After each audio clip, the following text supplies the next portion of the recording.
ব্যবসায়ী শাহিনুর অনেক লস খাওয়াচ্ছে।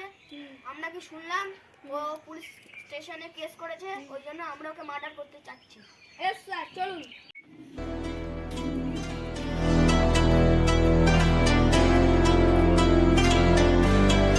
স্যার, পুষ্পা পল্লী বিশাল ব্যবসা করছে। তোর কাছে কোনো হ্যাঁ, প্রমাণ আছে। কি প্রমাণ?